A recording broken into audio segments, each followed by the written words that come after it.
What's up, everybody? Welcome to the Six Fronts Podcast, episode 3. We're back. We're back from the holidays. It's the new year, 2023, and really excited to be here. I'm Bearded Luke. I had a really nice holiday season, Christmas, New Year's, all that good stuff. I have a little baby, and he really made it more fun. That's awesome. Maddox, how Oh, you yeah. doing, brother? I'm good, man. I enjoyed, just like you, I enjoyed my honeymoon and enjoyed the nice cold weather through Florida and had a nice Christmas with the family. And Yeah, other we're than not that, going dude, to life's talk good. about it too much. We're like at all, but just let me add in that he went on his honeymoon and then broke his knee skiing and had I surgery. did. And I broke my leg and my shoulder. Yes, so I've been Crap, too. one-legged for a month now. I had surgery on my leg, and I'm almost 3 weeks post-op. So, but doing a lot better. This is the first time I've been able to sit in my chair comfortably, like at my computer. So, like my computer's been off for about a month now, and I've been out of streaming since then. So, but yeah, Well, other than that, dude, the recovery's going well. we're pumped that you're here. This feels like I'm happy to be back. Yes. this feels like deja vu. Saying this, I'm going to announce our amazing guest we have today. We have a PvE warlord. He's not bald. People tell him he is, but he's not. He's got a really nice hairline. No, he's bald. He's bald. He's bald. We have Above. Welcome to the podcast, brother. Now, what's up, chat? I'm Above. I mislead the community with videos about rockets and piss off garden farmers. So I hope everybody's having a good night. We're gonna talk about that. So, Oh, that's You're ready. amazing. Forgive me, my camera. If you're watching this podcast, if you're listening, you're not gonna know what's going on. But if you're watching, my stupid camera is just froze. So oh yeah, dude, what the heck? if that happens throughout this, I'm just gonna leave and come. I'm just gonna turn my camera off and turn it back on, and y'all are gonna have to deal with it. There we go. All right, but Above, dude, we're so happy to have you here. It feels. I mean, we used to do a podcast called The Destiny Nerds, and we had you on there, and it was a super fun Yeah. podcast. And now we're doing this again, and it's super similar to what it used to be. So we want to hear about you, bro. We want to learn. I mean, I know a lot about you, but the people that are listening probably don't know these deep dark secrets. I'm just kidding. we want to hear about Oh, yeah. about you. Like, what got you into let's start with Destiny. What got you into Destiny? Like, how did you start playing this game? So it's funny. It seems like so long ago, but so Destiny 1, I was a huge Halo fan growing up. I guess that's like where it should start. So I was like a huge fan of like Bungie and like their games in general growing up. And then I heard about Destiny coming out, and we tried the beta, and it was cool. Like, we didn't really know what was, I don't know. We were like had no idea what was really going on with the game, but then we all picked it up and we started playing it. And I was in college at the time. It was like almost the end of college for me. And I don't know, we did the day one raid for VOG, and then we tried Dark Below, and we did the raid for that and like enjoyed it. And then I don't know, the content drought hit, and we were like, yo, there's nothing to do in this game. So we stopped playing for a while. And then I came back before D2 release because I was like, dude, it used to be so fun. And like at this point, like when D2 was about to come out, I pretty much had like stable job. Like I had way more time on my hands to like actually play and like focus on gaming, which has always been like my main hobby. So came back just before D2, and I've literally played it like nonstop ever since. Yeah, but like remind us what you did. Take us through that transition, because you now do content full time. You do YouTube, you do Twitch, you do a lot of different things. Take us through that transition. Like, what went through your head as you transitioned from used to be Amazon? Is that right? You worked for Amazon? Yeah, because I was an last time we Amazon talked, you corporate were like advertiser, about yeah. you had just swapped, and like you had just started full time last time we had you on at the other Mhm. podcast. So tell us Yeah. that whole story, because it's pretty sweet. So I first of all, go to school, everybody, if you can. It's Yes. very much worth it. So Unless it's I for attended- video, don't do it for video. I was waiting for I Luke to say attended that. university, and I got my degree in business and marketing, and then eventually I wound up at Amazon, like doing advertising for them for a really long time. Like I think I was there almost 6 years, which is crazy. 'Cause Wow. I was there like straight out of college, and then so like I never felt like I had that like, you like you finish college and you're like, okay, I want to go like travel or whatever. Like it was like just straight into work, and so Mhm. I don't know, just like I got super fortunate, like had a really good job out of college, saved a bunch of money, and then like started streaming as a hobby. Actually, the first time I ever streamed was Apex Legends when it dropped. I don't know what inspired me to stream, but I got a PC, I threw on the stream, and yeah, I don't know. I started getting addicted to it. You get that like first viewer and like some buds that like start talking to you, and you know how it goes. Like, Oh yeah. it's super fun, like seeing like the progression and grinding it out. And then like a month after that, I kind of got bored of Apex, switched back to Destiny, and been there ever since. So yeah, I pretty much built it up over like, I think it was like almost, it was 2 or 2.5 years from when I started streaming to when I was able to go full time. And I made sure, like, you know, it's a really scary decision, to be honest, because like you're giving up, you know, stable job and benefits, and you know that all falls on like your lap, and you make your own success. So it's not something like super straightforward where you're like, oh yeah, I'll just go play video games for a living. Like it's scary, man. You never know. Like when Destiny, like the end of last season, it was pretty slow, and you know, Your you start to, like, success stress relies out on more. the game's success as well too, which is To an scary. extent, like as a creator, you would think that it shouldn't, right? But like, I mean, Right. at the end of the day, if people are bored and they're off playing like Tarkov or, you know, Overwatch or like whatever else it is, like people just don't care. You know, you definitely take a hit. Like your real ones will always be there and support. And then the traffic that you get from like Destiny being in a decent spot, which I feel like it is this season for the most part, other than Iron Banner connections, but like other like honestly, like Save your opinion. Save your opinion. We're not there yet. Okay. I've been like, so anyways, it's some seasons it's scary. Like, and like I said, you make your own success, but it's not like a straightforward decision to be like, oh yeah, I'll just go full time. It's gonna be totally fine. I'm just gonna play video games for a living. But No strategy. Just I'm Yeah. just gonna press the button. dude, I mean, you know, people are like, dude, so yeah, I'm thinking about like pursuing content. I'm like, cool. Well, have you thought about what you want to do or like the steps to get there? Because people don't realize, and I mean, you both can attest to this, it's way more work than you could ever imagine. Like if before you dive into creating content, it is so much more work than you could ever even fathom. Because I mean, like I said, it's all on you to come up with the ideas and script videos and stick to a streaming schedule and come up with like ways to interact with your community. I mean, it's all on your shoulders, you know? So it's a lot, but I wouldn't trade it for Absolutely. the world. I love it. So You said it better than I think I could ever put it. So I'm glad you get to share that, because I will say the one reason why we have you on here, the one reason why I asked you is because I think I as a streamer, and I've told you this before, is I kind of mimic the way that what I do with what you do. You have very unique content with GMG, which we'll get into as well too, for those that may not know what that is. And you just, you know how to make the content, you know how to do it in a respectable and a kind of a interactive way, which is really cool. You take something that Destiny has done, Grandmasters have had what 10 seasons now, back to back to back, whatever, and you make them fun. You make a game show out of it. Like, that's so cool. And I've been on it, and I haven't won it. You just lose stuff. I do. I I lost. man. He's the He reason I tries his lost best. many god rolls, but He lost his beloved garden hand cannon, bro.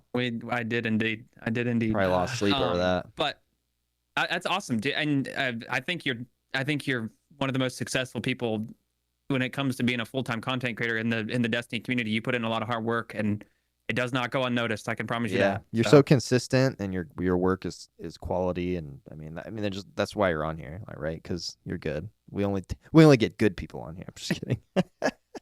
You guys can't make me blush like that, bro. We have to. I appreciate it, honestly. It's such a, I don't know how to describe content other than like it's an emotional roller coaster. You see things like when the highs are, we know when things are good, like the highs are crazy high, and like sometimes like you put so much effort into a video and the lows like are super low, and you're like, man, sometimes I feel like I'm not cut out for this. Like I'm sure it's a you mental have game. those same You just want to quit. And I tell bro. people all the time, like, you just, as much as you want to get discouraged, like, you just have to, like, GG, go next, stick to your plan, stay consistent, and, like, things will work out. Because I've always been in the mentality, like, if you do things the right way, people will eventually notice. And I don't know. Absolutely. That's, yeah. Absolutely. There has not been a single moment other than, and I'll take it back to whenever I created a couple YouTube videos of seeing the success of my ancient gospel review, like that I put a shit ton of work into. That. It was I a remember 5-minute video. And that thing got almost 70,000 views. Dude, I was on an all-time high, and I'm like, what's my next YouTube video? How can I improve that? What gun? And I made another gun review I've never done that stuff. I'm working a full-time job and then coming home and wanting to create a script for a video, just not something I ever really saw myself doing. But dude, was that not the most motivating thing I've ever seen in my life or ever felt like? And I just kept on seeing the success day after day. It just kept on getting more views and more comments. Some of them weren't the greatest. You're refreshing, being like, "Oh, dude, yeah. it's at like 60K now." Holy shit! Like... It was just, and then seeing like people that actually subscribing as well too, and like the nice comments you see, like people like, "Oh my god, how do you only have 500 subscribers, dude? This is an awesome video. What's next?" You know, I'm just like, "Oh my god, what do I do next?" You know, it's like, but seeing the next video that you make get 700 views. It's like, Greg, why did I even try? I've been there, you know? Man. It's like, I mean, dude, I've had videos I put, you know, you rip a stream highlight of like a boss bake and it goes crazy, and then you have like the perfect scripted, super informative, like prep oriented, perfect timing video, and it's like, nope, sorry, man. Yep. And I think that boils down to the fact that I think we all live in like a more of a short form content world right now than we did, you know, 3 or 4 years ago, where it was, you know, longer YouTube videos, 8 to 10 minutes, where it's like, oh, I get to see like a whole shebang. But now it's TikTok, you know, it's 60 seconds at most, where people are making. Now there's YouTube Shorts and Instagram Reels and all that stuff. So unless you're Mr. Beast and you figure out the secret to the secret sauce. The secret sauce, yeah. Every video goes viral, no matter how long it is. Top TikTok and YouTube view on both. That's just like insane to think about. You know, it's funny, like one of the things I would say this year has been like, obviously I feel like I stay really consistent, like across the board. I feel like I've always done a good job of that. But one of the things that I've tried to do is like during the slower times, honestly, it's looking to other directories for inspiration, and a lot of like YouTubers for other games, which has been really interesting. Because I'm sure you guys have seen like some YouTubers that do like, maybe it's like Tarkov or Overwatch or, I mean, whatever, you know, Call of Duty content. There's so many amazing creators out there. And like, I think a lot of times what happens with content creation in the Destiny community is it's such a tight knit community, and it can seem so small at times. Like, you know, every creator, you know, the main ones that post, you know, their style, you know, what niche they cover. But then you look at other directories, like actually this summer, it's something that I want to do more. We have a video coming up this week, kind of in a similar style about the Iron Banner lag, but is like, there was this Apex YouTuber who would do so-and-so happening for 4 minutes. That's like his recipe. It's what made him like blow up. And it was like, you know, it could be Imperial Hal raging at Apex for 4 minutes, or like Imperial Hal screaming at teammates. And like people just love those videos. Absolutely. And so like when Duality came out, I was like, I wonder if I could do that, but like for all the crazy bugs that were happening, like, you know, people dying to the bell for a Lightblade video as well too. A Lightblade, hilarious. Yeah. So like, yeah, you know, all a cool skill issuing Guardians for 4 minutes, or Duality working as intended. So now it's going to be like a Crucible lag version. And it's just so interesting, like how much inspiration you can take from other things and apply it to like in a totally fresh new way that like I don't think many people in the Destiny directory have even like thought in that mindset. Really, there's not, because you see in a lot of other games there's like a lot of like recap highlight channels, honestly, that's like their main form of content, which is kind of like a discussion in and of itself. But I don't know, it's just interesting, like content creation is ever evolving and changing, and absolutely learning something new all the time. Well, you touched on, we'll get into some Destiny now, because if we keep buttering you up, we might have to take you on a date. I'll take you on a date either way. Man, say less, you know. You touched on the Crucible lag. Me personally, unfortunately, I haven't been able to play it. Me neither, bro. The two Destiny podcast hosts have not played this week. Don't say, unfortunately. We have, yeah, right. We have been. I have been on Twitter, of course, because I have nothing better to do with my life. and I've seen it everywhere, and you've experienced it, like you mentioned the videos. So take us through your Iron Banner experience so far this week, and even talk about last time Iron Banner was around as well too, with the eruption as well too, because I don't think we haven't been able to touch on that since it came out. So personally, this time I feel like it's not a miss of a game mode. I think the game mode's interesting. Explain the game mode real quick for me. So basically, for those of you who I can't remember the name of the game mode at the moment, but brand new game mode came out in IB. Basically, it's normal control, but then once there's a timer that ticks down, and whoever controls the most points at that point, there's a central point that appears, and you try and capture that central point as well to like secure bonus points essentially. And so it basically motivates you to move. The issue is the meta makes it very unfun because right now, one of the mistakes I think they made was they targeted. It's called Fortress. Thank you. So they made it Stasis and Void, which are unbelievably annoying subclasses in sixes. So like, no wonder I see all the bubbles. Yeah, that makes sense now. So you're bubbling the point in the middle, right? Because it's a tier 5 super, so you get it, and then all of a sudden there's like 3 bubbles on the point, and you like can't do. I don't know. So anyway. It's like bubbles and revenants and like shadebinder turrets and all sorts of just like annoying stuff. So I think more than anything, it's just like if they reworked the tiers of supers, or like they limited the number of times you could use a super or an ability in a certain game, it would make things so much better. Because I think the mode's actually like pretty fun. I do prefer Eruption though. I think Eruption was better. And I don't know if that's because SBMM was or wasn't a thing. I don't even know if I'm allowed to bring that term up because it's gonna, it's a touchy subject. It is. But it seems more prominent this time around. I don't know if they like reintroduced SBMM, but holy moly, dude. I've seen where tournament money up for grabs for this. Yeah, I've seen where Iron Banner is loose SBMM. They use the word loose. So it's like it's still SBMM, so it doesn't really matter. But yeah, I don't know, man. It's like you'd have a couple good games, and then it would just be like you could just feel it kick in, and you're facing like just absolute demons. You're like, what is this playlist, man? I don't want to be here anymore. And I saw a good point on someone. I can't remember who tweeted this, but I saw someone say, if you're gonna, why is Iron Banner replacing the whole quick play 6v6 playlist that whole week? Some people may not want to play Iron Banner, which I mean, I guess that makes sense. Like, why would you want to? If you don't want to play Iron Banner, you don't want to play Iron Banner. Yeah. But then again, you're still getting into a 6v6 loose SBMM bullshit, if you ask me. So I don't really see the point. But no, the thing that's interesting to me is like I actually think that. Well, I think it's because that there's been SBMM in quick play, so people go into IB, and if maybe if they're not the best at Crucible, it seems a lot sweatier, so they might not enjoy that. I honestly don't know if they have the player base in PvP to separate those playlists on Iron Banner week. Like, I don't know how healthy that would be, to be completely honest. So that's my guess beyond it. I think it's actually the right move.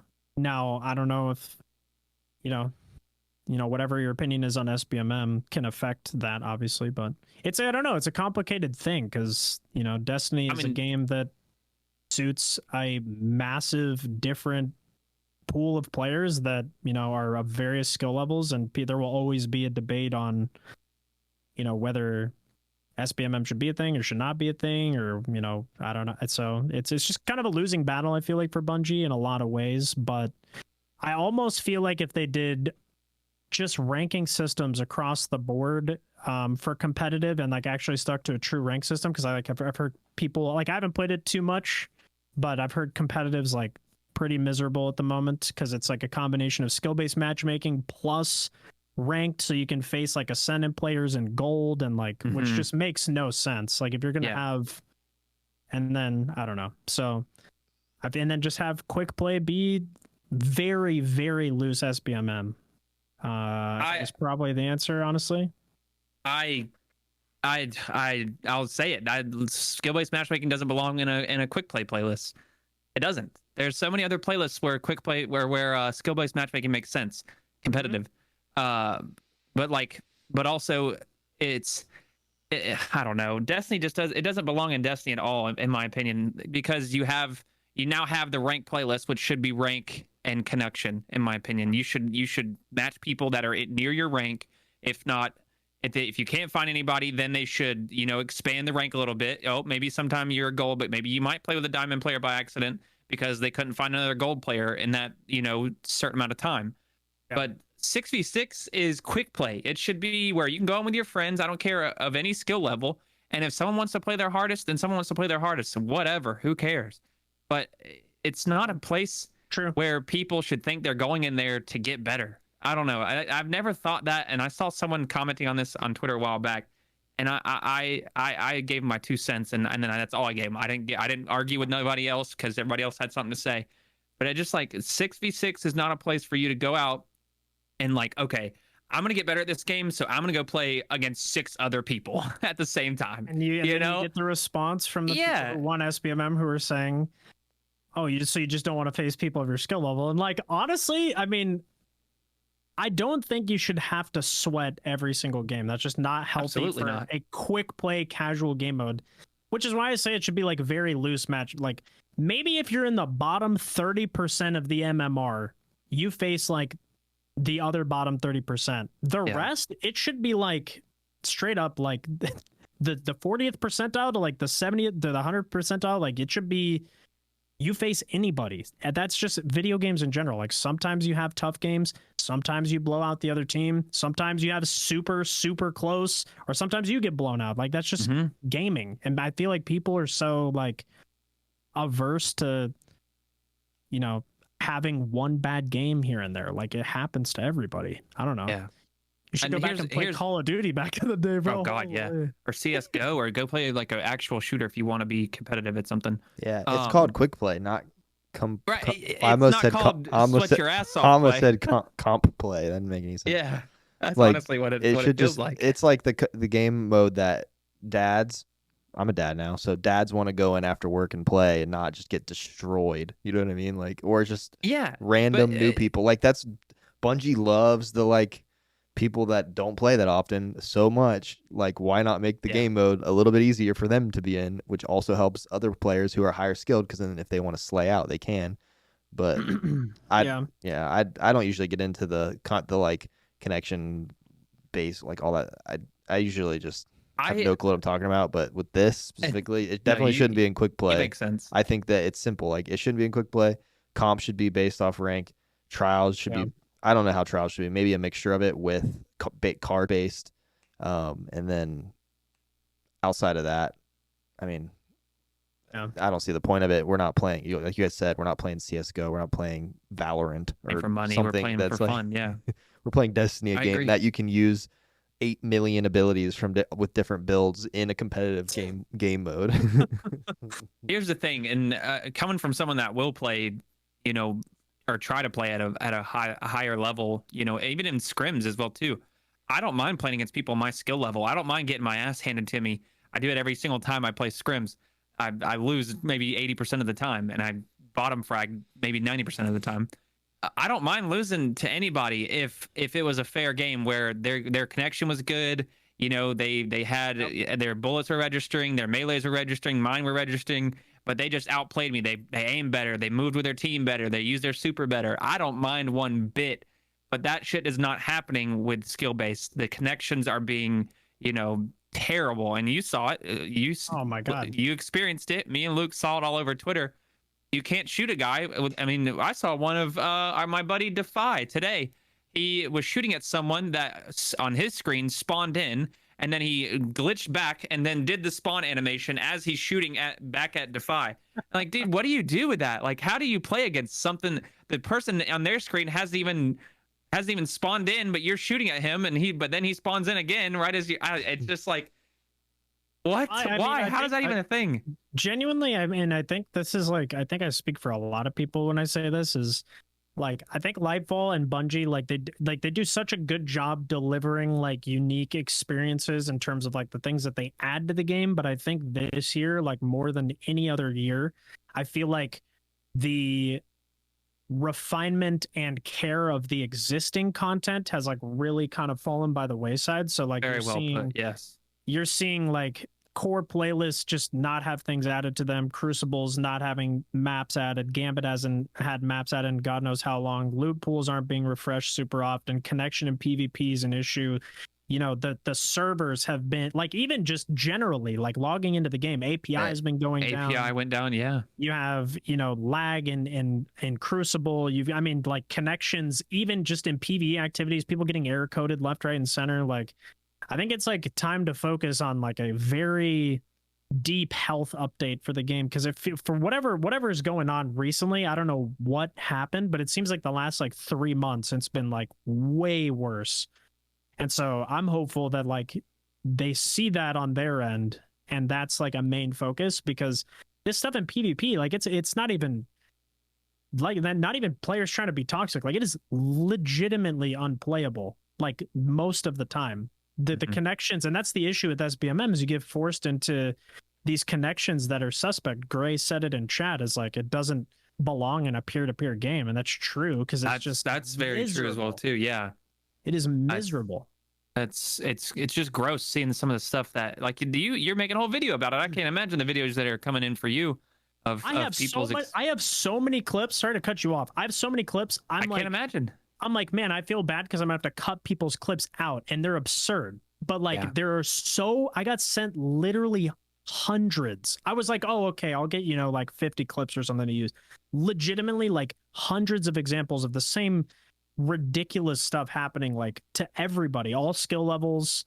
You know, I mean, you name it, like literally getting shot through walls. They don't even see the person on their screen. They're dead, and the person's across the map. It's like, I don't even understand what level of like coding or connection issues needs to be like wrong for that to happen so regularly, but it's pretty bad.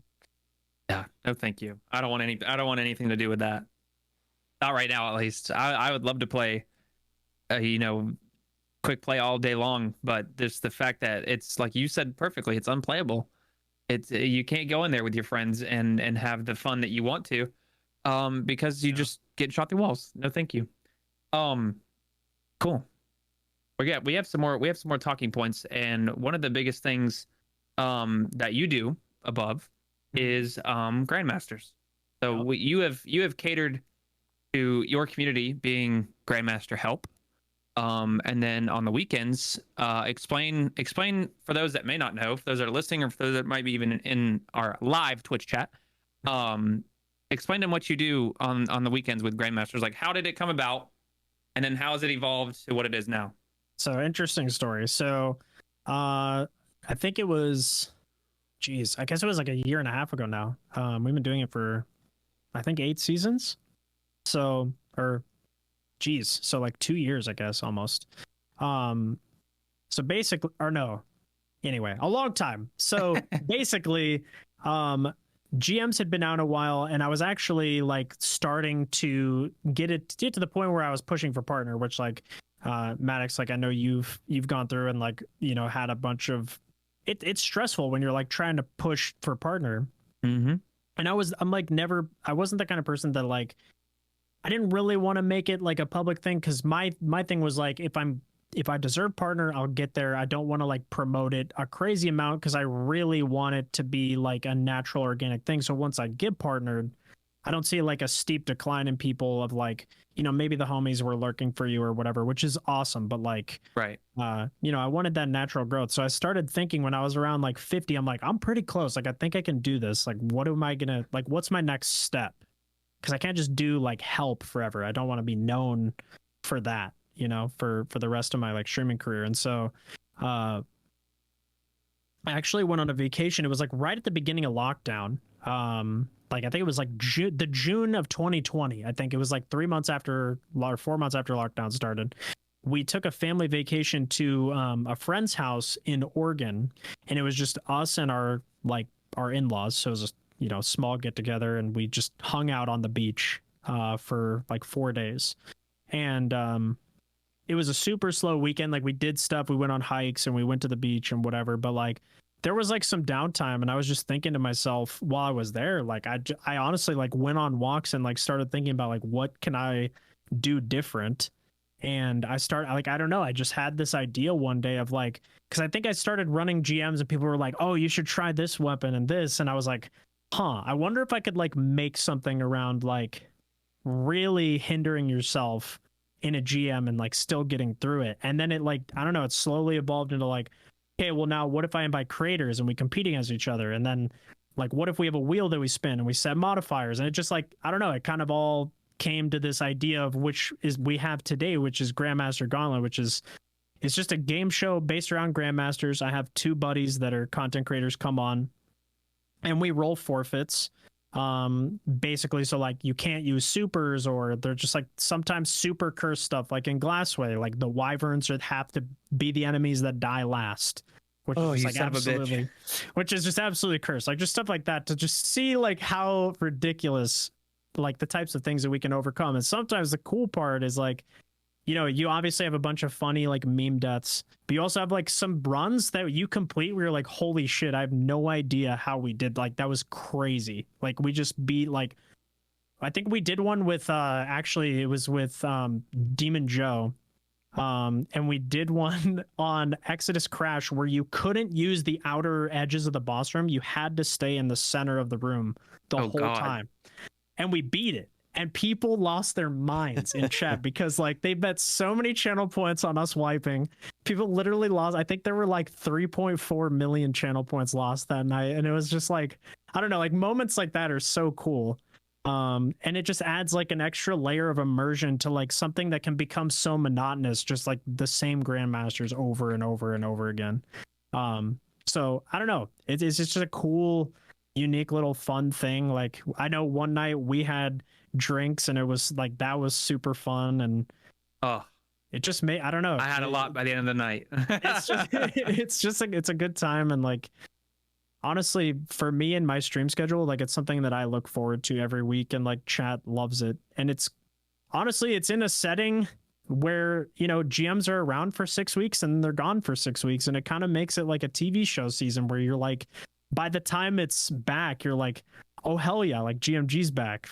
Like I'm ready for the new season type thing. And like by the end of the season, you're like, all right, I'm ready for a little bit of a break. Like I got my fill for the this little bit. So dude, time to start grinding the new content. Yeah, it's so cool. It's so cool. GMG. Let me say, oh my gosh, I couldn't tell you were talking. It's a stupid. It's something. I think it's this Discord channel. But sorry if you're listening. My camera. This is gonna be a meme. My camera literally just keeps. If someone just screen every time I pause, just screenshot it. That'd be great. Like there's like been 3 where I'm like this, just drinking my Diet Pepsi. But I was just gonna say this is like one of the. This is why Above's where he's at. This is why he's a successful creator, because that's like straight creativity. That's taking like boring, like say we're in the most boring part of Destiny, like there's nothing happening. You're taking like one of the hardest PvE game modes and turning it into content that is enjoyable to watch and keeps with other creators as well too. Yeah, so it keeps relationships up. It's entertaining. It's a TV show in a video game. It's freaking awesome. I think it's cool. Thanks. I've been checking them out. I just lurk. I'd like never actually say anything in anyone's chats, but I love it. I think it's such a cool cool thing. You turn it into a YouTube video, so it's content for people to rewatch as well too. It's so cool. It's such a good idea. I'm glad you went to work. The formula is perfect. Thank you guys, and thank you, chat. I see the comments. I appreciate you guys. It's they're being really nice. They're talking a lot of shit earlier. They were. Yeah, they are. They were. I see them. No, it's honestly, it's one of those things too where one of the aspects, I thought about it a little bit, like when I was like, oh well, you know, it'd be a cool way to like network with the creators. But honestly, I've met like some amazing friends doing GMG, because it's like, honestly, you don't bond in a more real way than when you're in the trenches with the boys trying to overcome just some like absolutely cursed forfeits. You don't even think about it because it's like your natural human instincts come out and you're like, dude, we got to get through this shit. Like, come on, you're competing with each other. And it's just like fun banter and it's just real. There's no like those awkward like interactions with other creators where you play together for the first time. You're like, yo, what's up, guys? Like you're straight into it. You get to know each other really well for like several hours. And then, you know, like I've made a lot of buds that way. Like there's honestly so many friends like Maddox and, you know, Luke, obviously, like I've met so many people through the show. And then we play regularly like outside of the show now too. And like, I don't know, it's a pretty cool thing that I wasn't honestly expecting would be like a main benefit from that show, but it's helped a lot. And it's it honestly makes content creation way more enjoyable, because I'm sure you guys can attest, like sometimes it's lonely, and like you kind of get stuck in your own bubble of like your stream schedule, and you know, you're trying to build your community and you're uploading your videos, and like it can be very easy to get disconnected from, you know, content creation homies. So like seeing what you guys have done with Six Fronts, and like how many like a huge group of creators you guys all support and like really work hard together and support each other, and that's like super cool and important. Right. So that's it's what tough, makes but this podcast is one of my favorite things, because, and it's not just this podcast, it's also the last podcast. The coolest thing is bringing like community members and community leaders in. Are you laughing because you're waiting on my camera to freeze? No, I thought you meant last episode. I thought we only liked like, last episode because, you know, it was fun. No, you were talking about Destiny. Shout out to Average Maddie for his cool episode that just came out. No, but no, the last like the Destiny Nerds podcast, like we did 50 episodes where just every week we just get to talk to some new person that. Yeah, we did that weekly too. That's what's crazy. That not only loves Destiny, but like that's wild. Honestly. Like that loves Destiny, that they get paid for a living to play the game and to make content for the game and to communicate with people. And you're right, it does get like, I'm not in the gaming realm of content creation as much as I was, but like even just I'm gonna be editing crap tonight until like 4 a.m. Like whenever I get to look forward to like getting into something like this where we get to chat, or if I'm in the Six Fronts general chat or the members chat or whatever that we have, and we're all talking to each other and building each other up or whatever, it's fun. It's fun to have homies, and you know, it's cool. It's cool to see that you do that inside of GMG with people, which is a cool way to get. I just think it's super unique, and one of the cool things about it is like, the people that watch the other content creators in there probably get to see a different version of them as they're in that like different like fight or flight mode while they're playing the game. Oh my gosh, yes. That's sweet. Like that's like something that's hard to get out of people. That's one of my favorite things I like to do for a living when I'm filming people. It's like try to like get something out of them that normal people wouldn't see, and you probably get to do that inside of that's GMG. what I think that's what I was like trying to convey is like it's not that like you're not in that I don't know, like everybody's like slightly different on camera than they are, you know, obviously like you're trying to speak to like a large audience and, you know, get along with everybody, and, you know, and like sometimes like in GMG, it's competitive. You're like, dude, I'm going to beat this. I'm winning tonight. You're like, you're not making the delete shit. I say that, but then I don't. Maddox is the most confident person ever. He's like, I'm gonna beat all of you. No one's winning. Dude, gets last place. Maddox's confidence. I think I bet like I would have less than 10 deaths on the last one I went on. I think I had like 30. I was like, dude, I'm not going double digits. I was in double digits after like the second one. It was terrible. Dude, that comment in chat just now actually just got me. You were asking, I was smiling at something, but said my wife doesn't really get into video games or Twitch. She walked up to me yesterday and said, when does GMG start this season? And I was like, what? That's crazy, dude. That's honestly. Awesome. That's awesome. That's pretty wild. Well, okay, so another thing as well too is you get into the later ones, and where the first ones are like, I would say from an observation as a content creator, the first few weeks you have kind of like the bigger boys. Like you have like Clyde, you even had Aztecross on there. That's sick. And then as it starts to wind down, you get more of you involve a lot of the smaller community members in there as well too. Me being one of them. But then not only that is you also take your community and bring them in as well too. Tell me about how that came about, and do you have any like awesome like community like moments of like one of your community members clutching up something or anything like that? And then after this, I have an idea. After this I need to say. All right, so keep that in mind. But go. Okay. So yeah, I think, you know, obviously it's really cool to have like a show that, you know, larger creators have heard of and they're like willing to come on, which is super cool. Cause like, honestly, before content creation, like I was a fan of a lot of those guys. Right. Before I started creating content. So being able to game with them is like very humbling.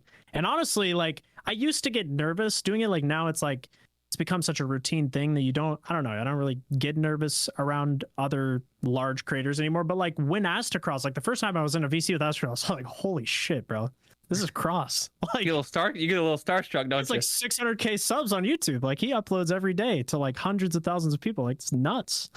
And but then you know, like I said, like you get in that environment, he's just like the nicest guy. Like And so many of the creators are like everybody. There's so many wonderful people that create content. Honestly, the Destiny community, like, it has some incredibly, I don't know, they just have like some incredibly talented creators across the board in so many different unique ways. Like whether it's the type of content that they do or how the quality of player that they are, like, you know, the ingenuity, like you doing your PvP private match, like scrims, like before that became like a popular trend. Like you were one of the first people that did that. You know, you have amazing graphic designers and artists and editors, and I mean, you name it. Like, Oh, God. there's some amazing talent just across the board. And so anyway, real digressing. quick, getting go to meet ahead. them at GCX was fantastic as well too, because it showed, you know, who they were and like in the flesh, and it's like, wow, this is a real person. I just got to meet him, and he's like, hey, can I take a picture? He's like, hell yeah. I was like, hey, what's up, Cross? Can I take a picture? He's like, sure. Where's the Yeah. camera? It's Well, just if like it puts everything to a different perspective, in my opinion. Does. And yeah, I don't know. So like being able to game with those guys, and then like, you know, as you stream, you like, I mean, you know, we've gone into each other's chats, you meet a bunch of other people who like come in and interact with your stream and vice versa. Absolutely. And you know, a lot of homies will just like, they'll be in stream and be like, want to come on next week? And they're like, sure.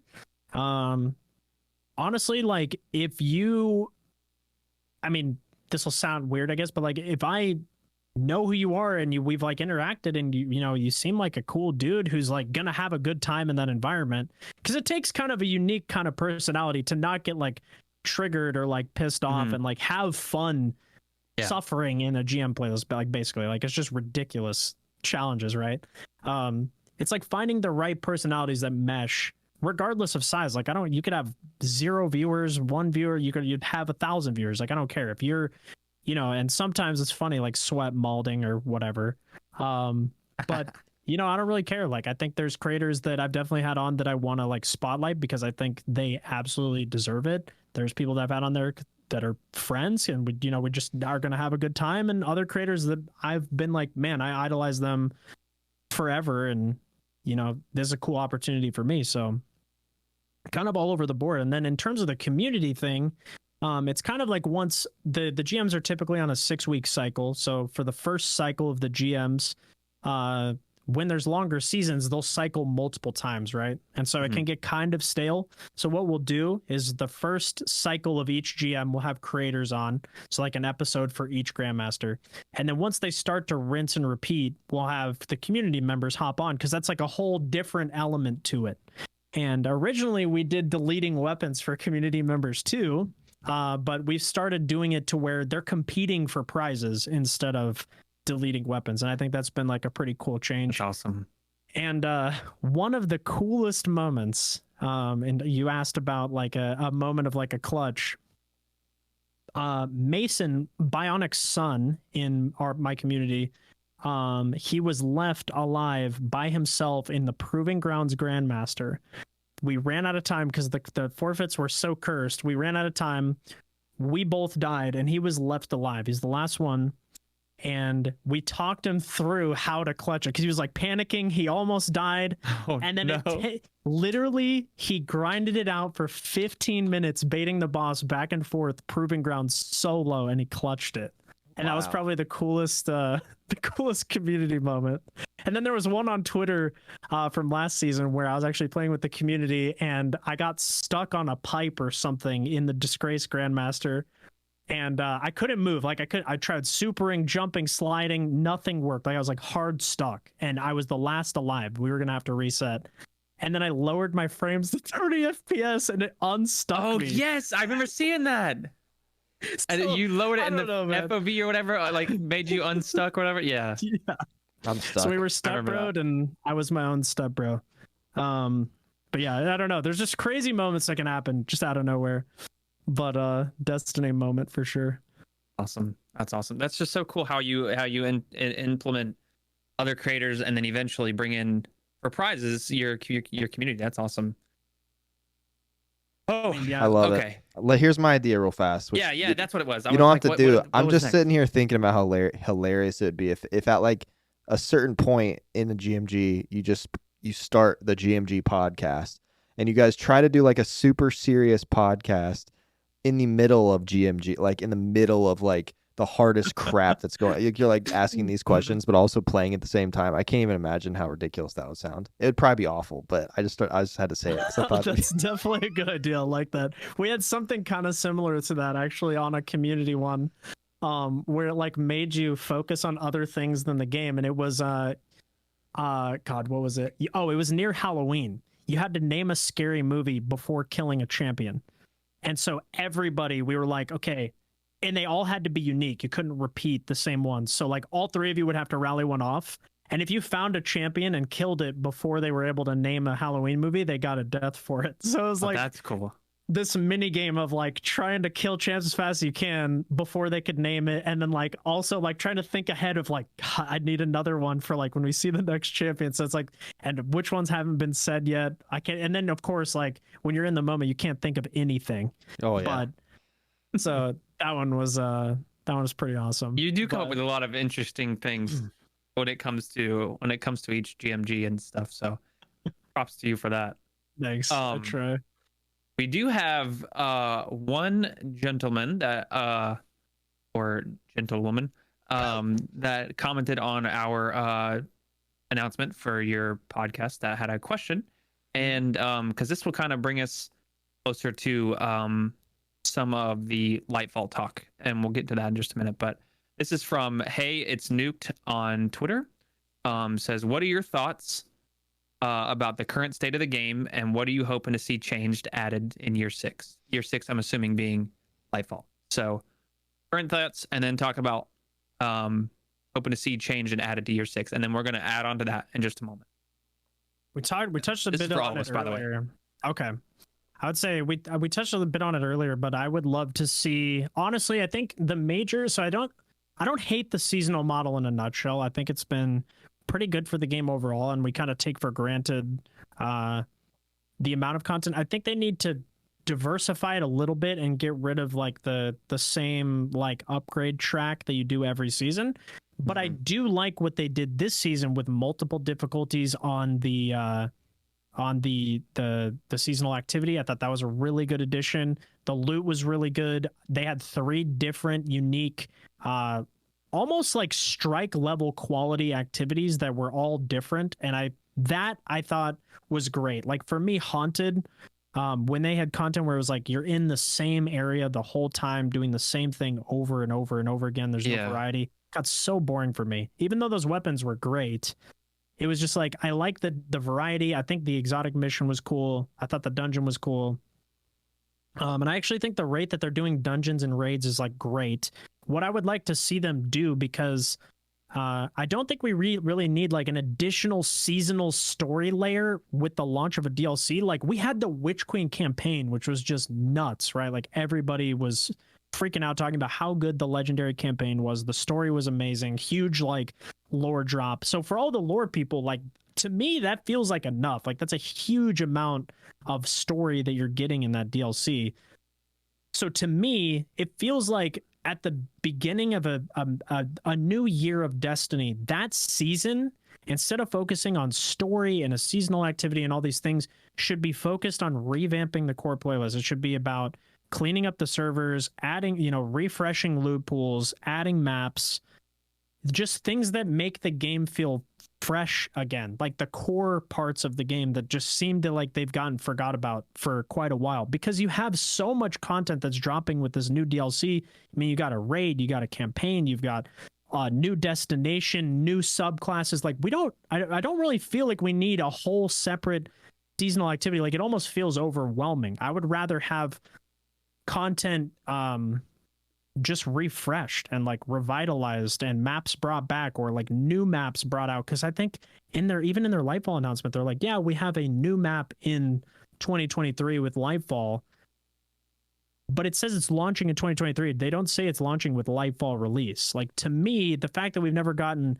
like a Europa map is just like that hurts me inside. Like that would be so cool, but that just hasn't been their focus. And I know that maybe doesn't make them money, but I'm a firm believer, like I said, with the content thing, like if you do things right and you make the game, like you clean up the game and continue to add that like depth and like refreshed feel of core playlists, like the money will come. Like they're not struggling for cash at this point. They just got bought out for a huge amount of money. So it'd be nice to see that type of revamp take place once a year, to just clean up the game. Because like, I mean, we're all seeing what's happening like with this IB, and I don't know.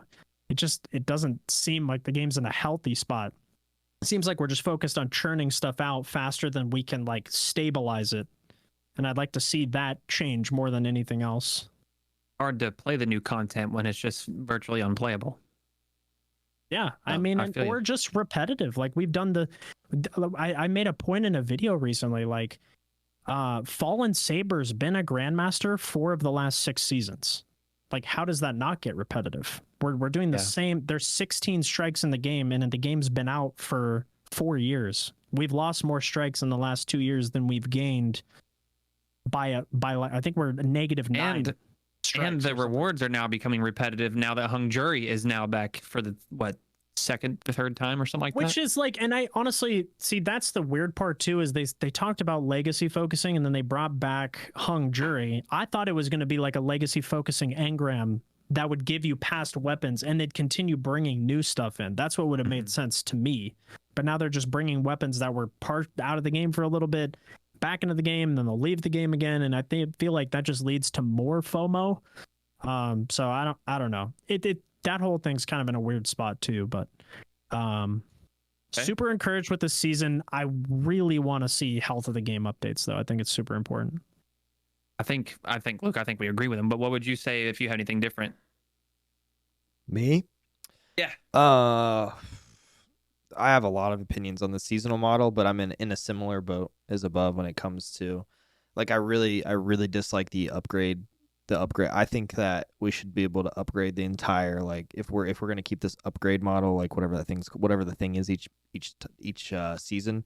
I really wish it didn't take the entire season to do it, because by the end of the season, I'm sick and tired of doing the seasonal activity. I'm never gonna do it again. But now I'm finally have all these things unlocked that make it more fun. Like if I want to like take hours and hours and hours and hours to grind them all out, if it's like actually super hard to upgrade them, but you can upgrade them the first week, I think that would be incredibly awesome for me. I mean, I know that probably takes away replayability for some, but like I'm not a super good example of a. I'm basically like I'm a weird hybrid player right now that doesn't play all the time, but I like to pretend that I'm still hardcore when I'm playing, so I have to be as efficient as possible to get literally everything I could possibly get done. But I think that I'm with you above with the seasonal activities. I'd rather just see no seasonal activities and them focus on a different portion of the game each season. Kind of like when they would do like subclass reworks, like the new subclass each season. Like maybe like a slight Crucible rework and then a slight, or even if it's like a slight rework, like one small thing that gets implemented in each core playlist. So whether that's strikes or Gambit or Crucible or even like public events, like even that kind of stuff, like where it's something that's making it a little bit more fun and a little bit more replayable, but it's not like this random activity. Like I thought it was cool this season having the 3 different locations, but I've had to do like having to do 20 heist battlegrounds made me want to rip my hair out because they're like 15 minutes long, and I feel like the never-ending thing I do in Destiny is do the checklist of things I need to finish for the seal or whatever, and then so that I can do it as fast as I can so that I could go play what I want to play, which is typically Crucible or like some sort of PvE activity, like raids or just hang out with the homies. So I don't know. I think that I'm with you. I think that if we could figure out a way for them to just get the game to just be looked at from the outside, like the inner core of it changes a little bit. I also think that it's just been seasons and seasons of like there was sunsetting and there wasn't sunsetting and then there was vaulting and now there's no vaulting, and there's like I think that Bungie just has so much stuff. A lot of going back on their word type deal. Yeah, I agree. There's just a lot of stuff going on all the time. So like each season you never really know like if things are gonna get better, what's gonna get left out, what's not gonna get left out, what's gonna be is it going to be fun or no? I mean, I think the storytelling is still great every season. I do like the seasonal storytelling. I can agree with that. I think that's been pretty fun. But I think in the next year, it just I'm with you. Stability. I mean, I'm excited about some of the new things that they're adding with like I don't know if this is happening immediately with Lightfall, but like some of the in-game LFG stuff, and There's a lot of in-game stuff coming, and I'm just not very familiar what exactly all this stuff is. But there's a lot of different things coming to where it sounds like they're adding like in-game LFG. They're adding like in-game like almost like reviewing, where like you can like say this like, person's a good they do it in Overwatch. Yeah, exactly. Like it's like a recommendations or accommodation system of like you were a good teammate or you weren't, and then you have like a review basically that people can like look you up and be like, oh, this guy's loadouts as well. It looks like. See, and that there. Okay, now this is my skeptical part. I worry heavily that loadouts will be a pared down version of what DIM currently offers, and that we're not going to end up using them. Yeah. I was just gonna say the whole thing, like that was like a whole nother topic I feel like we had talked about, is the idea of like when we saw that API go down, whatever it was during Christmas break for like a week or whatever it was, it like just showed how archaic like item management is inside the game, which is a problem in the end, right? Like I mean that's hopefully that helps quite a bit. I do worry that like here's the thing, right? I have confidence that Bungie can do a good job, right? But the issue is if it doesn't implement everything that DIM currently has, their dev cycle to fix things seems so long that like if it is even missing one, maybe two features, that's 6 months until that gets touched, and which means people are just back to DIM. And like I appreciate that they're trying to fix those things, but I really would love to see them start partnering with a lot of these third-party sites and like taking like not only taking inspiration from them, but like actually like partnering with them because there's some amazing assets that you can use. Like Destiny Item Manager is incredible. Light GG, by far one of the best. Yeah, D2 Gunsmith and all these sites, like they help so much.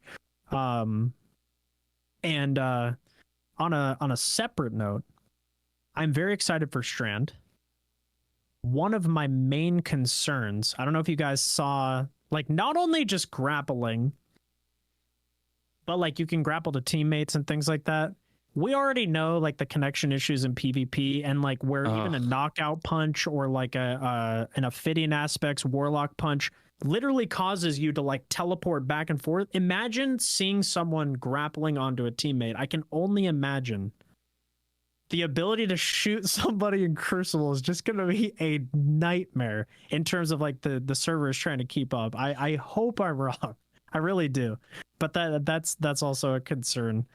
Like thunder crashing across the map. There's a dude holding on to him. You're just like sniping them in the head, and nothing's happening. Yeah, and they're just like lagging. Yeah, I don't know. That'll be interesting to see. I hope I'm proven wrong on a lot of that stuff. Because like I said, I love this game. I obviously I play it all the time. I have faith that they're going to deliver a banger expansion. I do hope that there's more to do.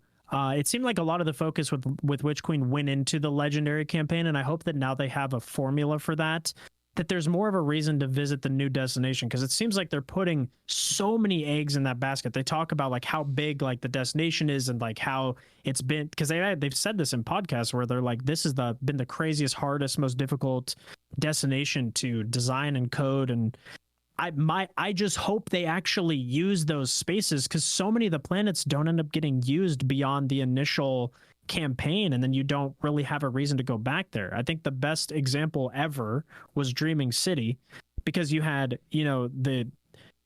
Tangled Shore led into the Dreaming City, and the Dreaming City was this end game destination. Then you had Ascendant challenges every week, and then the curse started to pick up once the raid was completed, and it unlocked the Corrupted, and so that started to unfold. And then we had our first titles, and people are chasing the Ahamkara eggs for Cursebreaker, and then all of a sudden the cycle's progressing and you get Shattered Throne, which is like just another layer. So like then all of a sudden you're there at that destination for like a month and a half before you're out of stuff to do. That's a long time to keep people engaged.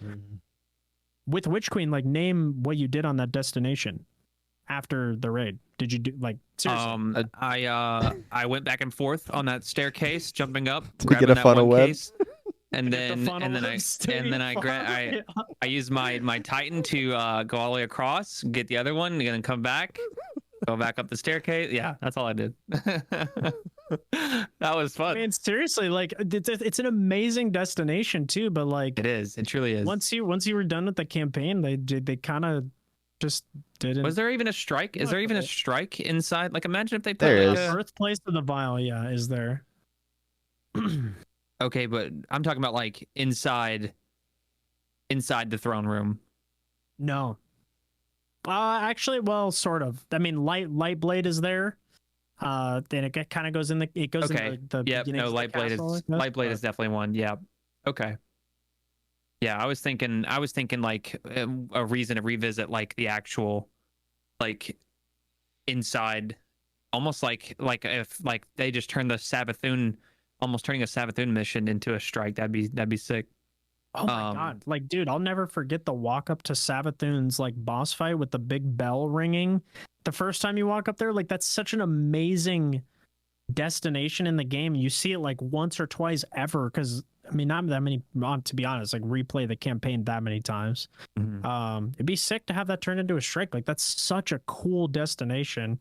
And then I don't know, like I even Beyond Light, I think did it a little better. Like they had the Empire hunts, which were honestly like pretty cool the first time you did them, and you had the Lament quest, which was on it. That was actually really cool when you got to go down and see Clovis, like the big head at the bottom of Yes. Yes. down Yes. there, like in the labs, like that. Even that is cool. Like just little things like that, I think helps so much.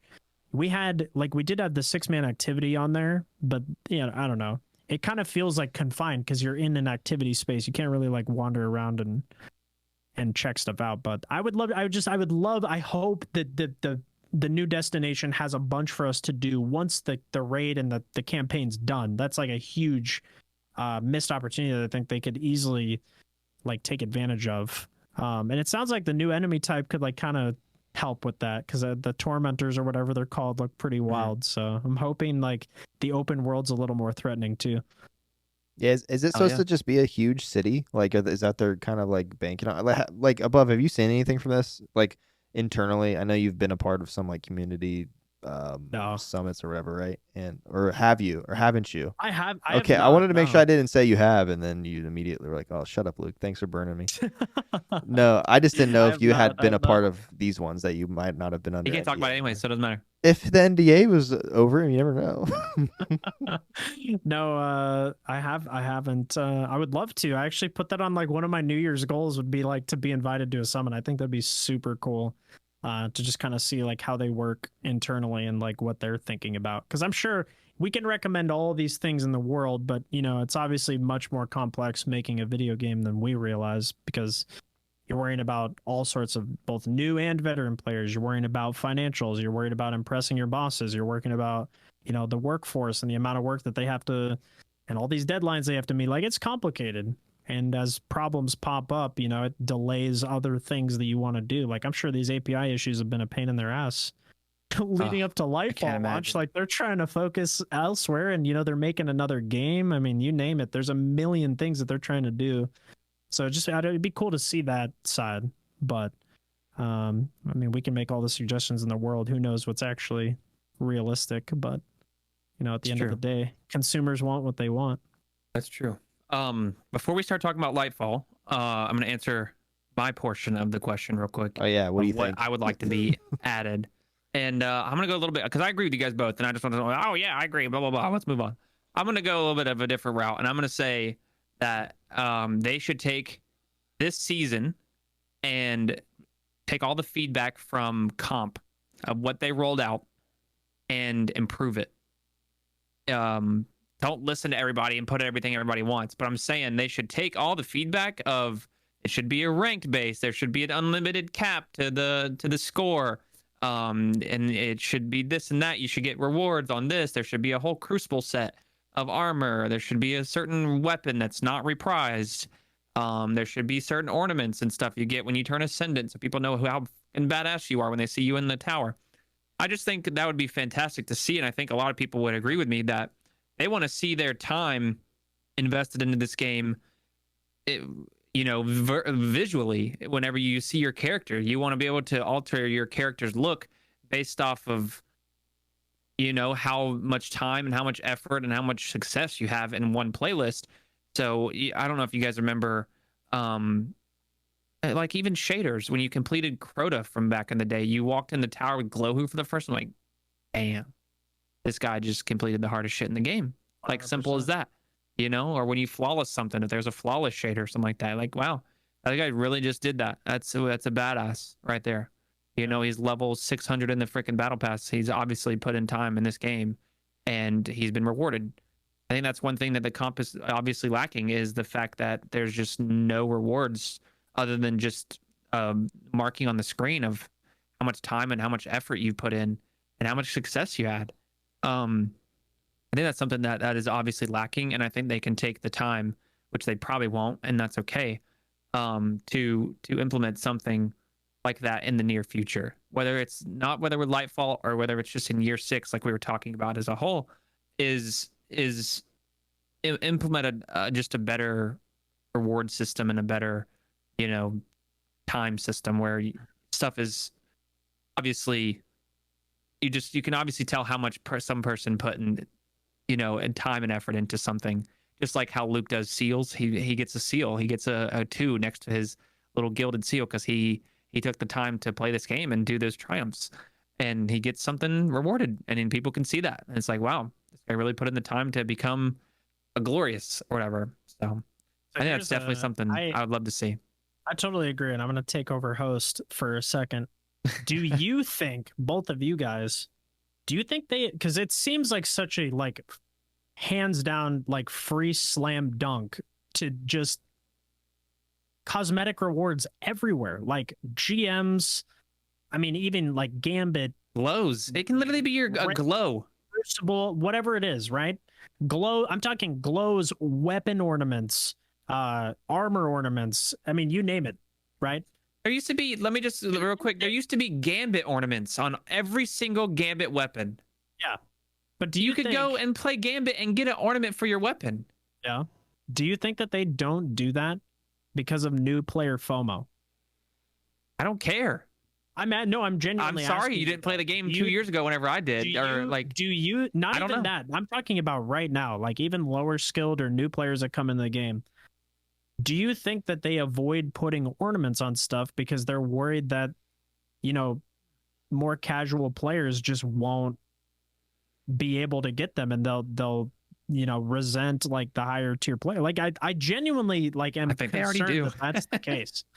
I think that's the only reason they don't. The high tier player. I think that they literally they cater to those players, like the new players, and I don't know if that's a marketing thing where they're just trying to get, because the more people that come into the game, or the more games people are buying, or DLCs people are buying, and then the more money they're making. I don't really know how it actually works, but like the veteran player base that's going to actually play your game for 4,000 hours, throw them a bone and add cosmetics. That would shut everyone up for at least a year, like instantly. Like I'd be pumped. I'd be like, yeah, dude, let me get something that no one else can get because I grinded for 50 hours on this one thing. Imagine there's just you get a whole glow whenever you turn Ascendant, and it's just this bright red glow on your helmet, on your arms, on your cape, yeah, dude, on your Titan, and you're just glowing red whenever you're in the tower. Like, holy shit, this guy just went in ham on the comp playlist. It's the only reason I play. I always say this on here. I mean, I play the game because it's fun, but like we're years and years into this. Like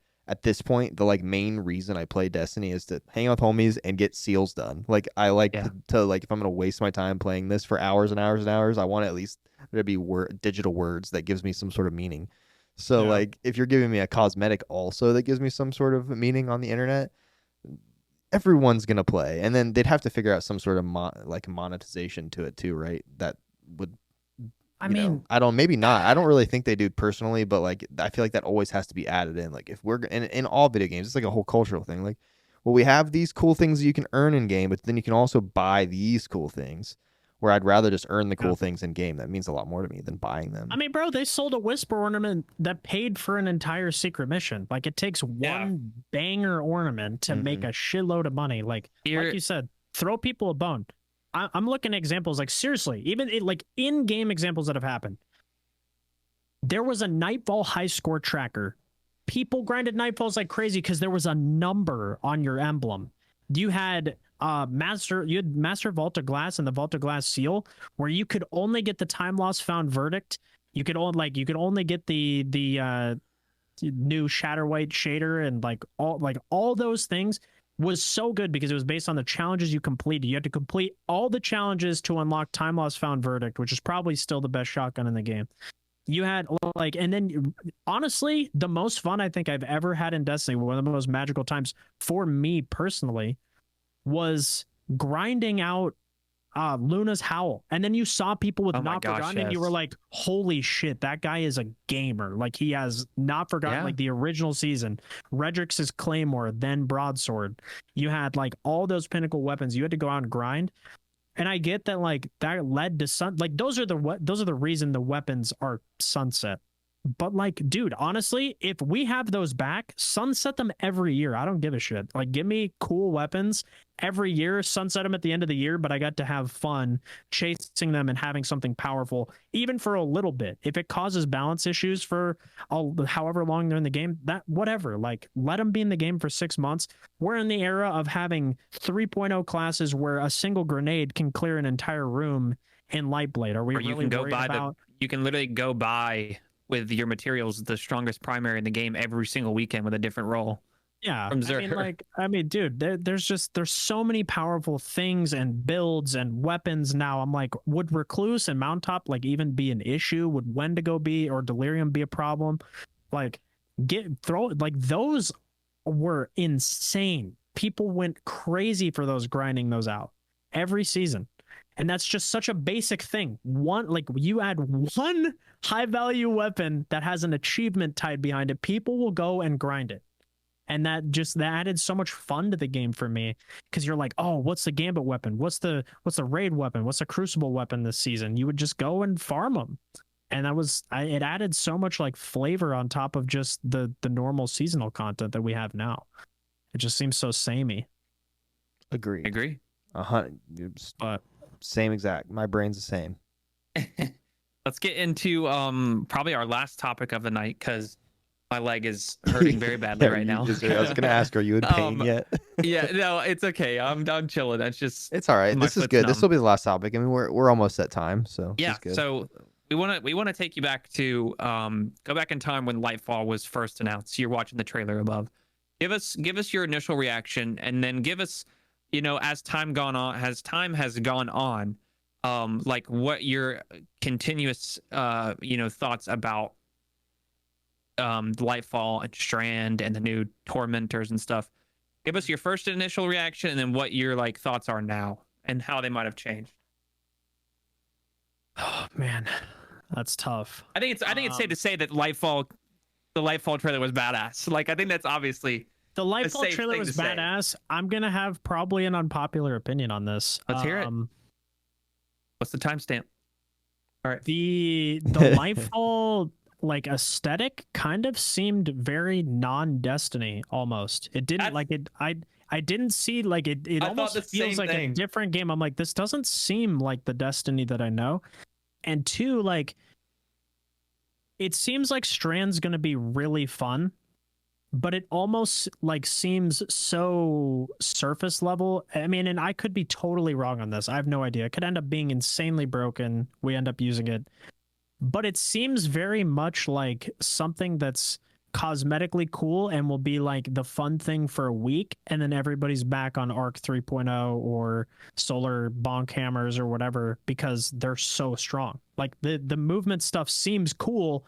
I just don't get how that's kind of practical, like in the Destiny universe. And I kind of agree. Like, I understand that not everything needs to be meta, not everything needs to be the best of the best, but like, players gravitate towards that stuff. Like, if they're gonna go for a solo dungeon, or they're gonna do all that stuff, it just kind of seems like they went for more of like the flashy cool thing. But I don't know, I'm hopeful, but I hope I'm wrong. And I hope, like I said, they could make the coolest destination in the world, but if they don't use it for anything outside of just the legendary campaign, like, I don't personally think like it's gonna matter that much to me. You can make the coolest destination in the world if there's no reason to go back there. it doesn't really mean a whole lot to me. And I think a lot of other like live service MMOs like do so much to make you go back there and you love the destinations because they have like multiple quests and storylines and side quests and whatever else. Like those things that you enjoy in video games, whether it's like Skyrim or Elden Ring or whatever, you go back to those areas multiple times and like establish like a lot of memories, like running cool things there. But if it's just like a bare bones thing, but it's a huge destination, I'm not sure it's going to do much for me. I felt the same, dude. I keep thinking this when I saw it, and I was like, if I say this, people are gonna be mad because everyone was so excited about it. But I feel like it's like we have, is it final? What is the last thing? What's final shape? What is Final the shape. yeah. final shape? Like that's it. That's like the culmination of all these things. I feel like this is just like this is the thing before that they just shoved in there. It's gonna be whatever. It's just a deal. Like I'm sure it'll be fun.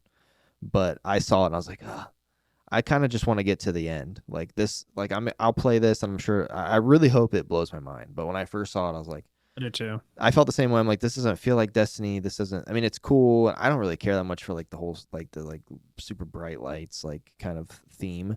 I Same. don't like I mean, this is going to be a super hot take, but I could care less about Callus. I know everybody likes Callus, but I'm kind of I'm over. surprised that storyline's still going. I'm not even gonna lie. Yeah, I'm kind of I over. was at our first raid boss in Destiny 2, and it's still going. I'm kind of over that. I'm Or, excited like, to see his- some new people, like whatever the new like tormentors or this new like superhuman whatever they are. I hope we see the witness in game as well too. Yeah, like but I'm in afraid. game, like fighting him, shooting him. I don't think we will though. I'm afraid this is just going to be No, I another don't like think we will either. this I is think just it's- going to I be think- another yeah. thing leading up to the final thing, which we'll get to see the darkness for one season or something like that, and then it's over. Kind of. Yeah, we've been fighting the darkness for freaking 12 years. if it's now. We've even a never seen it. thing, unless they like do it. Can I butt in for a second? Yes. I'm so sorry, Absolutely. but you sparked an idea, and it just like, you know what I actually think really bothered me the most about Witch Queen was, think about how little focus was on the Witch Queen. Literally the campaign, and then the year of Witch Queen. How much of it was focused on Savathun and the Hive storyline? Like genuinely. But what came after this? You think- Remind me what came can after you- Witch Queen? Like with the season We had Haunted, which was like we had Haunted, we had Solar Plunder. 3.0 and stuff. Yeah. Yeah, which like the class reworks are cool, but it just I don't know. It like in game, like yeah, I guess you could go dive into the lore and like dive into the depths of like the story and all that. Like I suppose, but the story didn't really seem all that Savathun focused, and like I didn't feel like like that storyline came to an end and then it was just over, and there was like so much hype and to finally meet you guys. I mean, you remember these seasons like with Arrivals and Beyond Light and like that whole like literally a year and a half led up to it, and We it had was over in a week. Savathun's song, that strike that everybody liked and everything. Like Yeah, no there's one really knew who even Savathun was or what they look. What yeah, she there's looked all like these or anything. theories for years and years, and then we kill her in a mission, and it's over. We don't go back there. It's not really tied into like seasonal narratives all that much. Like I Yeah. would love they do a good job tying, like I think honestly, like from Arrivals through Beyond Light, they did a good job of like tying a narrative like really closely, but then it seemed like it kind of just like went, I don't know, like a totally different direction after the Witch Queen campaign. And I don't know, that seemed like it was going to be such a huge payoff for this wait to meet Savathun, and the campaign was amazing. It was. But like I didn't think we'd actually like kill her, and there's speculation on whether she's still alive and whatever, but like I thought when we had the ghost alive that we would see her again in like the following season or whatever. But it's like remember like the Crow cutscene when we saw that, and then there was nothing for like a full year on that. Oh my Like, Crow God! coming back? Yes. It's the Yes. same thing. I'm like, dude, what if you want to have hype, like why are we showing the cutscene and then we don't hear about it for like a full year? Now we're gonna have the Witch Queen's ghost still being a thing, and then we're not gonna hear the progression of the story until like Final Shape or something. It'll be I'm in like, some like, comic. There'll be like an and then, online like, half comic. the player base isn't even playing anymore. It's like, what the Yeah. hell, dude? I would love to see that change. I think it's just weird. wrapping this little rant up. I think it's safe to say that we'd like to see some of those older storylines come to an end, like the Callus and all that stuff. But these big characters, like how long did the Oryx thing go on? Like Oryx is still a thing, obviously because he was brought back into Destiny 2. But Like that Oryx storyline went on for so long, and everything was all about Oryx, Oryx, Oryx. Did we actually kill him? Oh, he has a sister now. Holy shit. The Oryx, this and that. Like, I feel like Savathun was just definitely very lackluster when it came to a storyline. And I saw one of our buddies here in our live Twitch chat say how great of an opportunity would have been if that was the raid.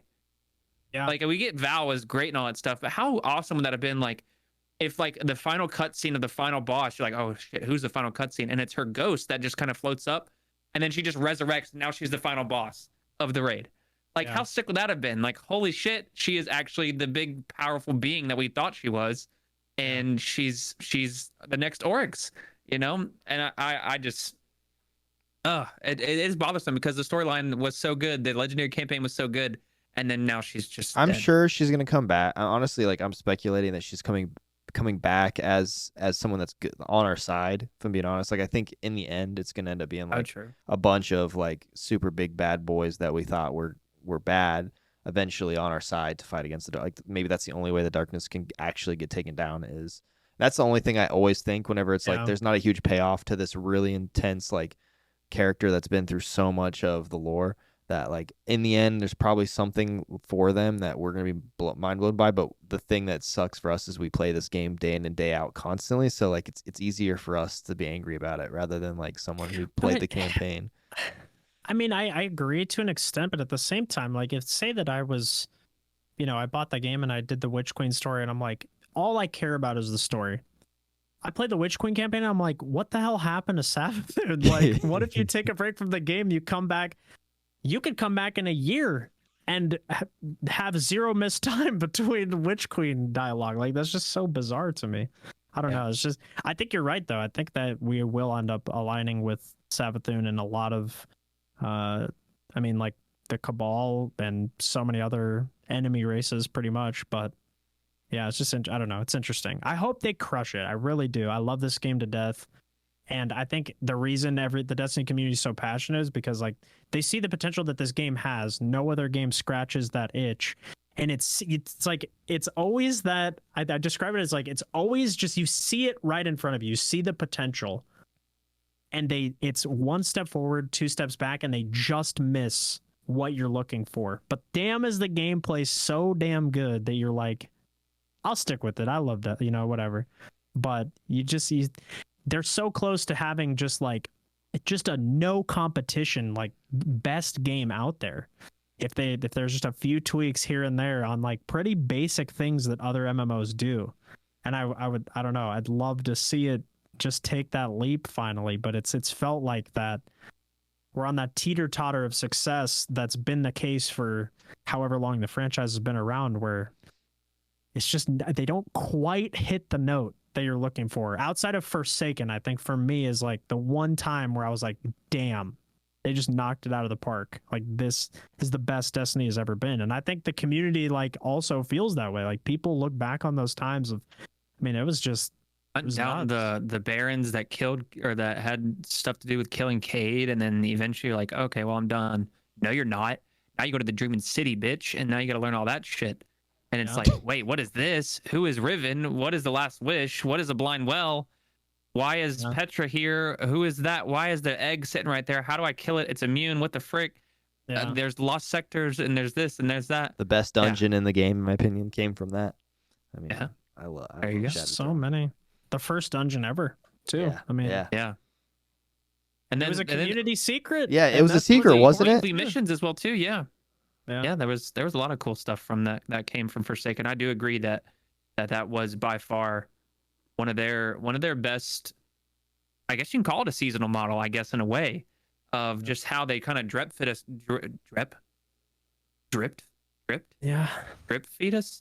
The content, but like in a good way. It's not like this weekly, like, oh, hey guys, it's the new week, we got to go do a mission, and then now we have to do the mission again, and then now we have to go collect something from this other mission, and then come back, and now you get to upgrade this stuff one time.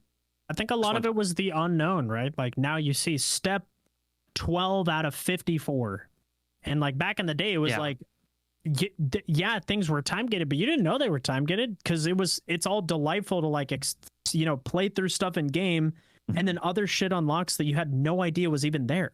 Like, we unlocked the corrupted strike once the raid was beaten. That unlocked the curse. The curse unlocked Ascendant challenges as well too, by the way. Ascendant challenges started popping up. You have, I mean, like, there was just, and then after the 3-week cycle, people just stumble upon the Shattered Throne that could have been this huge selling point for the DLC, but they made it a community surprise. And I think that's why, like, so many people have it in such a high regard, because it's like raid leads into this, which leads into this, and then the cycle progresses, and now you have a dungeon all of a sudden. And I mean, it's nuts. Like, and then all of a sudden now you have an exotic quest. You have a Wish Ender quest in the Shattered Throne that pops up, which is like a whole nother layer once you beat the dungeon. And like, I don't know, it was literally months of content because things just kept popping up as like a surprise. And I think that's when Destiny's at its best, is when they're doing like the exotic mission this season. People love that. Like, and that was, people knew that there was one coming, but like, I mean, it was kind of a surprise, and it was definitely a highlight of the season for me. I mean, you look at Whisper was like a crazy community event. You have 0 Hour that just blew people away. There's nothing better in my opinion. I would love to see that in Lightfall, like just layers and reasons to go back to destinations, secrets, surprises, not just like a templated seasonal, destination. You have a vendor there with bounties. Like, man, I remember very vividly the time of like going through Forsaken and just the Dreaming City. Whenever you get there, things you're underpowered. You were underpowered going into the Dreaming City for everything. So like, you went into like an area that you've never been before, you're gonna get your shit rocked.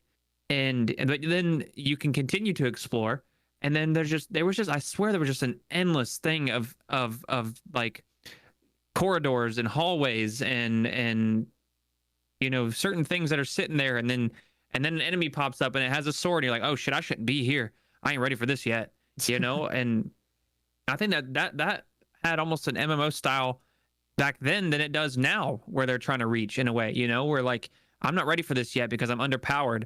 I should go do this first, and then come back once I have the right gun or the right armor piece, or when things are a little bit heavier, or anything like that. I really kind of envy how I felt and how I was playing the game back then compared to now, because it is every week is just rinse and repeat. And I hope that's one thing. Well, again, we were to also talk about Lightfall as well too. We were kind of stumbling upon and getting off topic here, but we all agree that like, we want Lightfall to have less advertised, more figured out in a way. Does that make sense? Like, we want the community to play it. It's the sense of wonder that makes Destiny like special.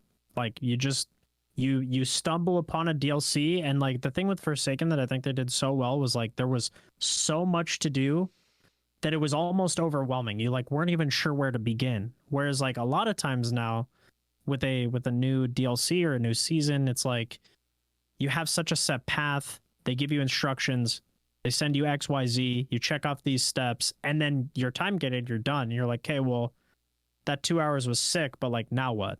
Now it's the game that I had yesterday before the season dropped. It feels the same. Yeah. Whereas like Forsaken, I mean, you dropped in and you had a huge power climb. You had a whole new like 2 destinations, one of which was Endgame, and they like advertise it as that. And in the trailer too, one of the things that really brought me in was like, they showed off so many crazy exotics. You remember that?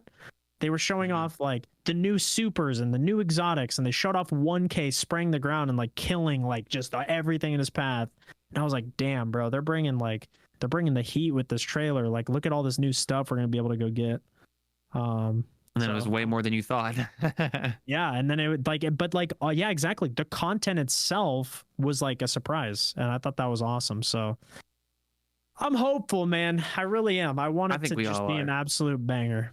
Yeah, I really do. And I think this season was a huge step forward. And it sounds like, I mean, Joe Garoth responded on Twitter being like, we get that like the seasonal model has some fatigue, and I hope they take that feedback to heart. It's just, it to me, it's how long does that feedback take to actually show up in the game? Because right now it seems like the dev cycle, it's like, from the time where things really start to become problematic for people or tiresome, like whether it's PvP meta or the seasonal model getting stale, it just seems like, it's like 6 months until that's heard. And then by that point, it's like we've almost moved on to something else that needs to be fixed or changed, or I don't know. So I hope they can be a little bit more flexible or responsive when it comes to that stuff. So All right, It's just- couple rapid fire questions here.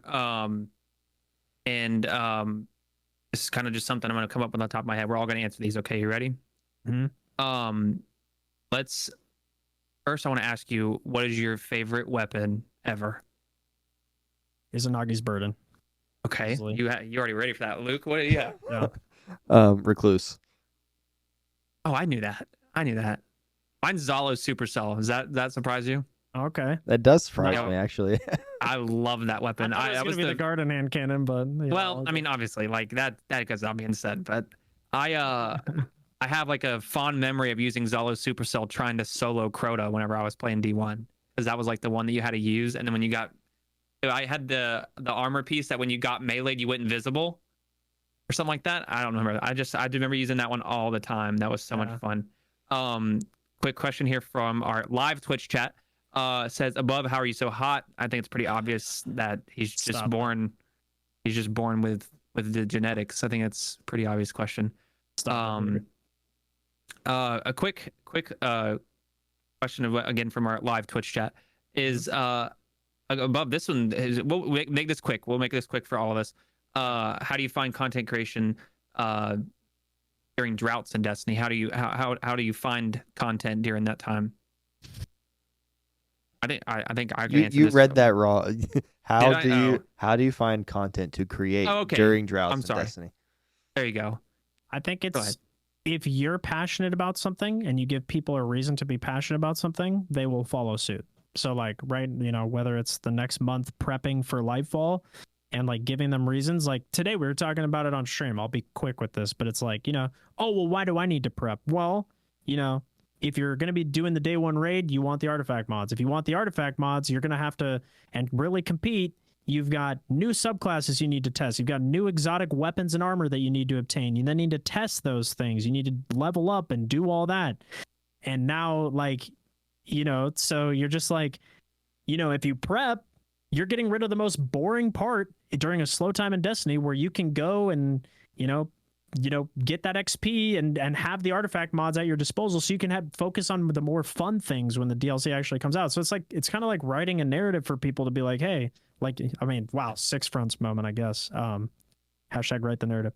Hey, I didn't even catch You it. didn't Good even job. catch that, bro. I didn't even catch it. They're Love paying it. me for this, by the way. No, but Amps done slipped it's a just, couple I don't know. dollars.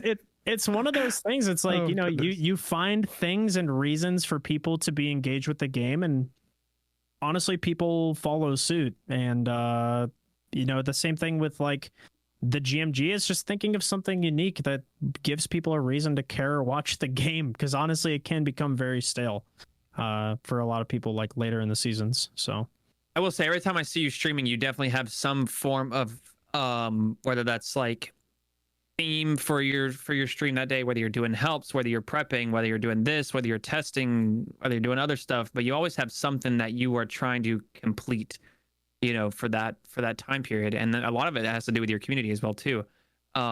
Two last quick questions, because there's one from some people that are just hard to kind of answer very quickly. Favorite Destiny season / expansion? I think it's by far. I think this is overall Destiny. He didn't specify Destiny 2, so just man. overall. Expansion or season? Expansion, Forsaken.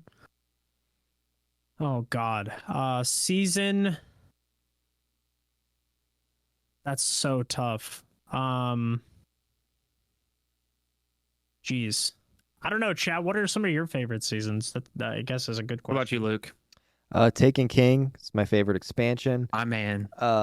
Best expansion ever. And then season, I don't know what it was called, but the season that Saint 14 came into the game. I thought, Dawn, Season of the Dawn. yeah, I think. Season of the Dawn. I don't remember. I just Nice. remember the story for each week. Like we're like going back in time and stuff. Oh my gosh, that was so sweet. That was cool. The Sundial, I think, was a very underrated activity.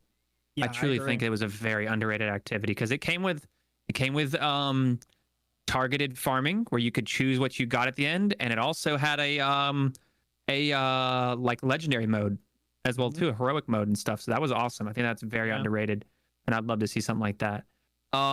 Favorite expansion is by far Taken King, and yeah, I'm surprised nobody said that. Opulence, by far, Oh, Opulence yeah. is the best season ever. I think for Destiny 2. me, it's so yeah. I think it's Forsaken for expansion, and then for season, it's either Opulence or Arrivals. And I think Arrivals doesn't get enough love because for the time it was very innovative with Umbrals being introduced to the game, and that the grid format that we know now, it's tiresome now. But Yeah, at the time when it was released, that was like a very big like thing for weapon focusing. We got the Falling Guillotine, we had those weekly missions, and the thing was like that season was 6 months long and it held up very well leading up to Beyond Light for how much That is content true. that I had will to agree with carry. It did pretty well, like keeping people entertained for the most part, because that was a long drought. But yeah, I would say Opulence or Arrivals for me. Someone you're in in a lot chat. of Someone in Arrivals. chat said Curso is Cyrus. yeah, we should ban that person without a doubt. All right, last rapid fire question here coming in from TJ. It says favorite exotic armor piece. Oh man. I go with Ophidians. I think Ophidians are by far my favorite. Bones of They're so AO all versatile. day. Give me my Bones AO back. Nice. Jeez. Assassin's Cowl. Okay. Wow. Okay. I didn't Yeah. expect that. I think that's very Assassin's underrated. Cowl for PvE, Assassin's Cowl, and for PvP, Dune Marchers, because I'm a piece of shit and I love jumping on groups of people and shitting them together. Oh goodness. Awesome. Awesome. Dude, we covered a lot today, and we again above, I think it's pretty obvious. We really appreciate you being here, and we appreciate you spending the time that it takes for a full-time content creator to kind of sit back and relax and talk with some homies and talk about the game we love. So we appreciate you being here. Appreciate you guys having me on, man. You guys got of an course, dude. awesome We Um, promise the next time you're on, it won't be another new podcast. Actually, Yeah, you never we know. It's nothing different. Hey, you want to be on the podcast? It's now called this, by the way. But You know take this what, time. dude? It's the Take this time to graphics are tell us- evolving. It's all amazing. Sorry, that's true. That's you guys true. are You're kicking good. ass, so I appreciate y'all. Take this time to tell those that are listening where they can find you if you're working on anything in specific, and just what you have coming up in the future.